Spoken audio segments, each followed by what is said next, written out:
Depuis quelques jours, certaines sélections nationales pointent du doigt le Qatar, qui est l'organisateur de la prochaine Coupe du Monde en 2022. C'est notamment le cas de l'Allemagne et de la Norvège, dont les joueurs sont rentrés récemment sur le terrain avec des t-shirts affichant la mention Human Rights. Leur contestation fait suite à une enquête du Guardian mentionnant que plus de 6500 personnes, pour la plupart des travailleurs immigrés, seraient décédées sur les chantiers de construction de cette Coupe du Monde. Alors, cela représente-t-il un véritable risque pour le Qatar, et d'autres pays vont-ils eux aussi se manifester à leur tour?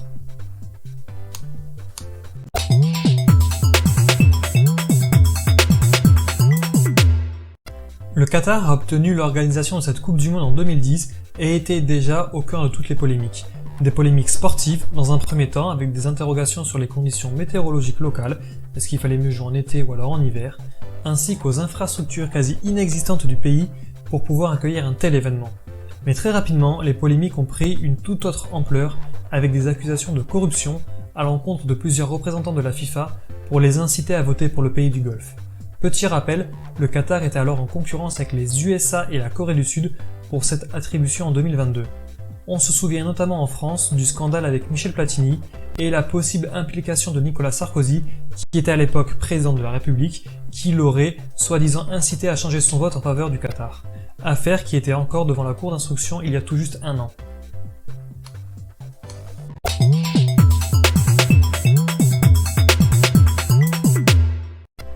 L'Allemagne et la Norvège appellent-elles au boycott de cette compétition?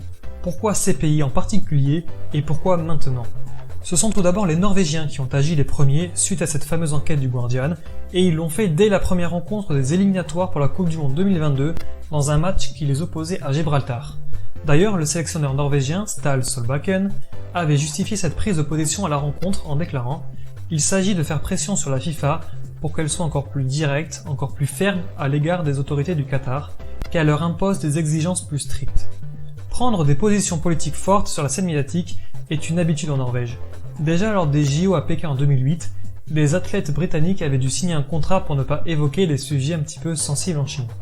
Les athlètes norvégiens avaient quant à eux encouragé la liberté d'expression sur tous ces sujets.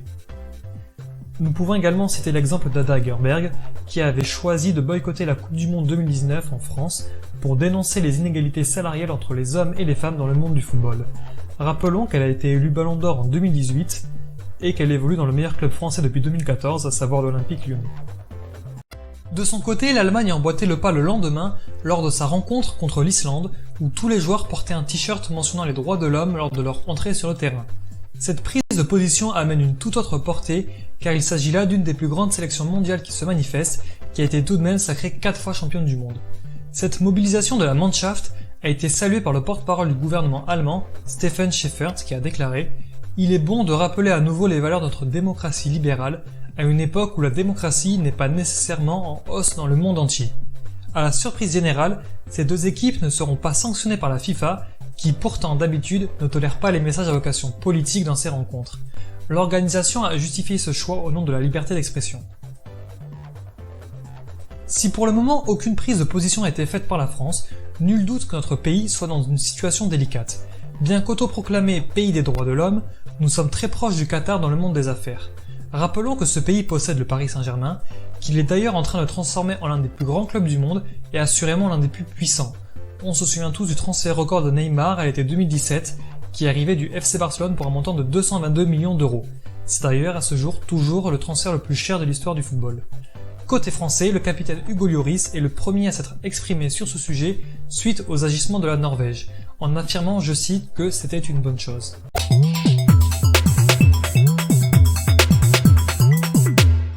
Maintenant que ces deux pays ont pris publiquement position, il reste à voir si d'autres emboîteront le pas. Les Pays-Bas l'ont fait quelques jours après dans une rencontre face à la Lettonie, toujours dans les éliminatoires de la Coupe du Monde 2022, en communiquant sur le fait qu'ils rêvent certes d'un sacre mondial, mais que cela ne se fera pas à n'importe quel prix. Matthijs de Ligt a déclaré en conférence de presse « Nous savons que les ouvriers qui construisent les stades du Mondial 2022 travaillent dans des conditions très difficiles. Nous ne pouvons pas y rester insensibles et ne rien faire. » Mais alors, que veulent réellement ces pays?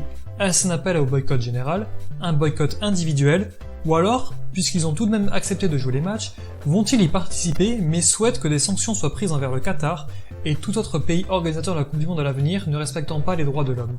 Certains évoqueront une incohérence car ces pays-là ne se sont pas autant manifestés pour des sujets tels que les Ouïghours ou bien la Crimée, comme si l'on était rentré dans une ère où pour s'exprimer sur un sujet, il fallait être irréprochable sur d'autres.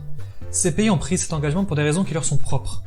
Et peut-être que malgré tout, derrière tout cela se cachent des explications géopolitiques, sans oublier qu'à l'inverse des deux exemples cités précédemment, cette fois-ci ce qui se passe au Qatar est directement lié au monde du football.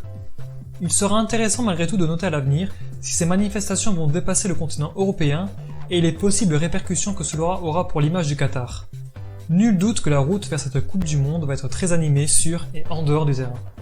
Si cette vidéo vous a plu, n'hésitez pas à mettre un like et à vous abonner pour également plus de vidéos sur ces sujets-là.